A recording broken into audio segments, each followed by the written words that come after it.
प्रिय किसान साथियों, ये जो सीडिल हमने यूज़ की, ये लहसुन बोने की सीडिल है। इस सीडिल के द्वारा हम गेहूं की बिजाई का कार्य कर रहे हैं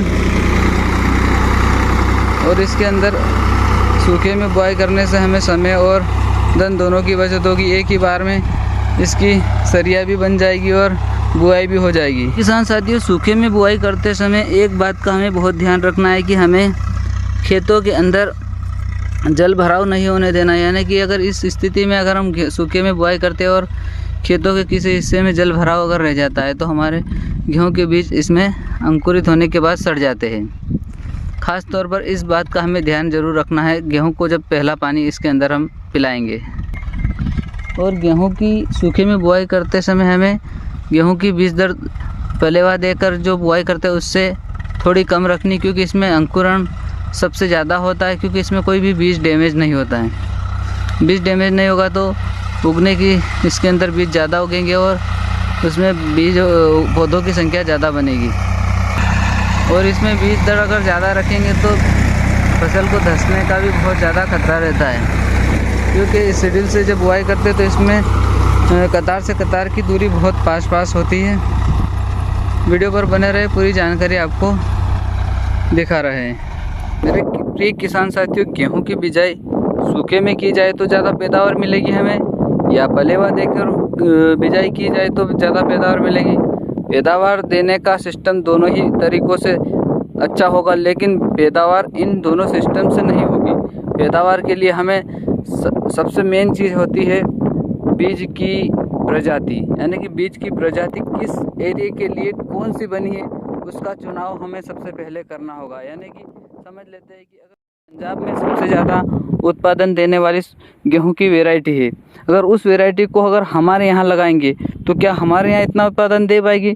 तो नहीं, क्योंकि जिस एरिया के लिए कृषि वैज्ञानिकों ने जिस वैरायटी को अनुशंसित किया है उन्हीं वैरायटियों को उन एरियो के अंदर, उन क्षेत्रों के अंदर अगर हम लगाते हैं तो ही हमें गेहूं की अधिकतर उत्पादन मिल पाएगी।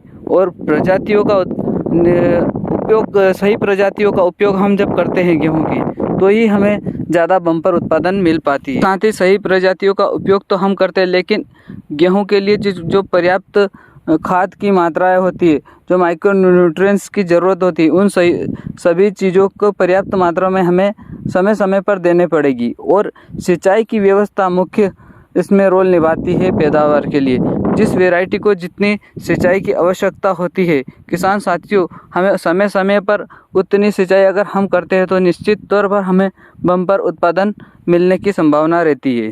किसान साथियों, जब हम समय पर अगर गेहूं की बिजाई करते हैं, यानी कि हमें ये देखना पड़े कि जिस वैरायटी को हमने अपने खेतों पे लगाया वे जल्दी बुआई करने वाला बीज है या लेट बुआई का, या बीच में, यानी कि जिस वैरायटी को हमें जिस समय लगाना है उसी समय अगर हम लगाते हैं तो हमें काफ़ी अच्छा उत्पादन गेहूं की किस्म के अंदर हमें मिलता है। गेहूं की खेती हमें काफ़ी अच्छा उत्पादन उसी कंडीशन में दे पाती है जिस समय हम उसका बिजाई का समय होता है।